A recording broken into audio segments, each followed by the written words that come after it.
Okay, so in this section, we're going to be talking about how we find the lengths of curves.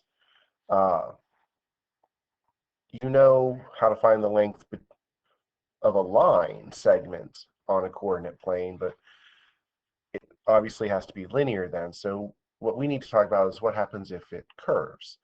And so the idea of this is we think of this in terms of little tiny pieces of the tangent line.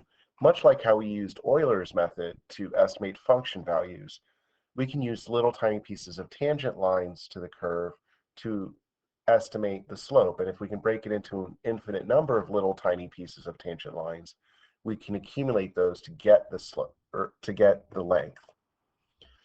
So what we're going to be doing here is we're going to be saying, okay, well, what if we have on our graph a point tangent to some curve, and I want to find the distance to another point that is horizontally a change of a distance of dx and vertically a distance of dy. And dx and dy are infinitesimally small values. Obviously, I drew them further apart to give me a better picture, and we're saying let's find this distance right here, and I'm going to call that L. Well, it does make a right triangle, and this is where the idea of Pythagorean's theorem and the distance formula on a coordinate plane come in. I could say, well, L squared is equal to dx squared plus dy squared.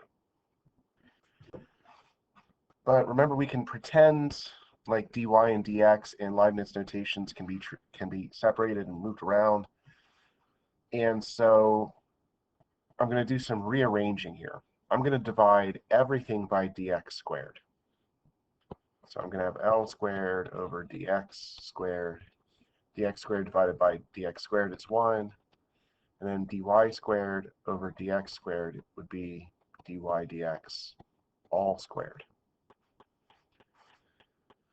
If I then go ahead and take the square root of both sides,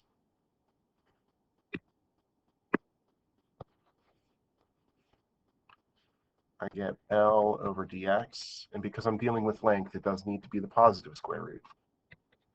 It's equal to the square root of 1 plus dy dx squared. And then isolate the L because the length is what I want.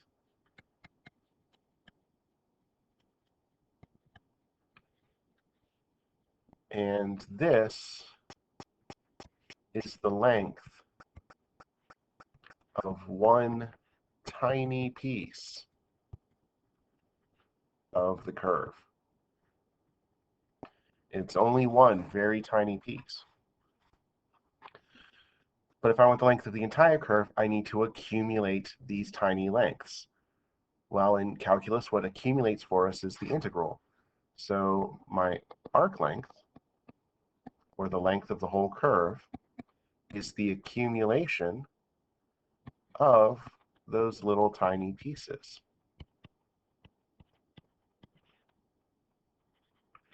From between whatever x values we're being asked to find the length between. This, many people just memorize, but I thought it was important that you kind of see it doesn't just show up out of nowhere. It's really just the idea of the Pythagorean theorem and the distance formula being done on an infinitesimally small piece of the curve, and then we accumulate those small pieces. So kind of how this goes is arc length, or you'll also sometimes see it just phrased as the length of a smooth curve. When we say smooth, we mean differentiable. So the derivative has to exist for this to work. It is typically going to be done with respect to y, or I'm sorry, with respect to x. So this is the more typical, where we say our length is the integral from a to b, or we're accumulating the little tiny lengths. There are times in which we will do this with respect to y, and typically that's going to be when dy dx doesn't exist, there are scenarios where we can instead find dx dy, and that will exist. So an example of this is I'm given a smooth curve. I'm told it's smooth. If not, I could check. If I take the derivative of this, dy dx would equal 2 rad 2 x to the 1/2. That exists as long as x is positive, and in our interval, x is greater than or equal to 0. So dy dx does always exist here. So I can do this with respect to x. So my length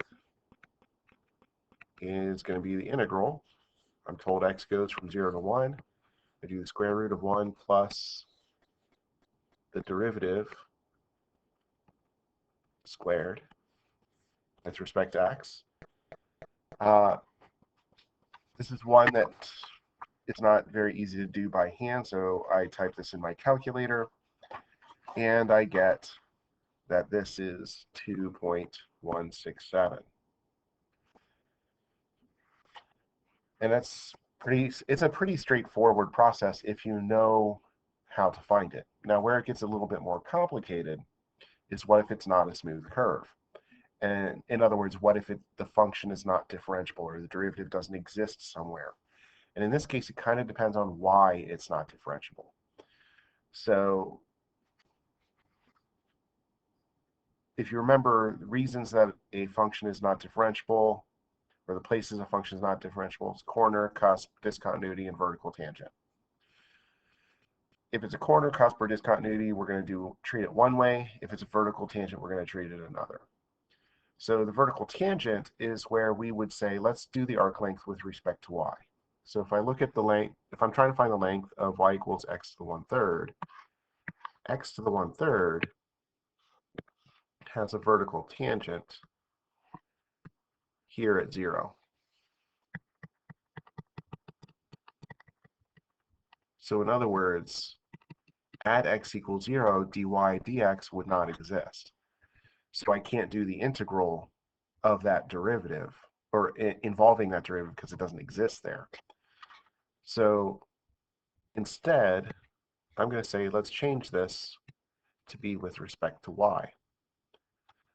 So now I would need dx dy, which is 3y squared.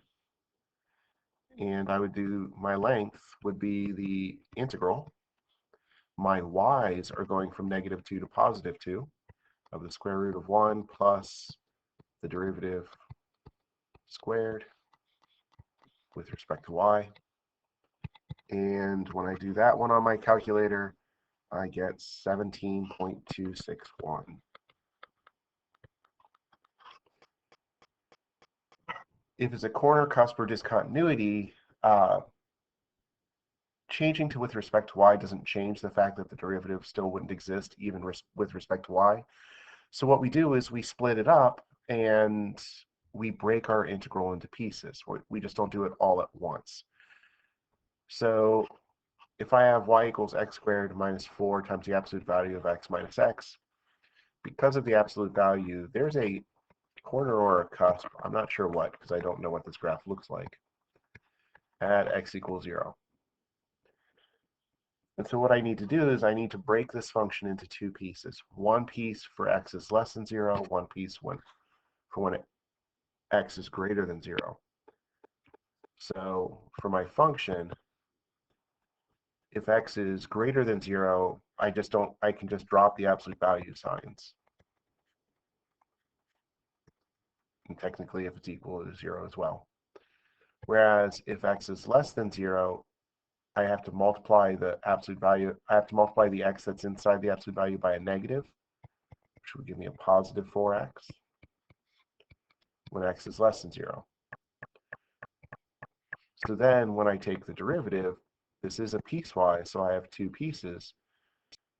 If x is greater than 0, I can't have it equal to 0 because I already said I know that there's a corner or cusp, so the derivative doesn't exist there. I'd have 2x minus 5. And if x is less than 0, the derivative would be 2x plus 3. So now when I want to find the length, I have two integrals to do. The first is from -4 to 0. 1 plus the derivative for when x is negative squared dx. But then my second piece goes from 0 to +4. Square root of 1 plus the derivative when x is positive squared with respect to x. And this turns out to be 19.556.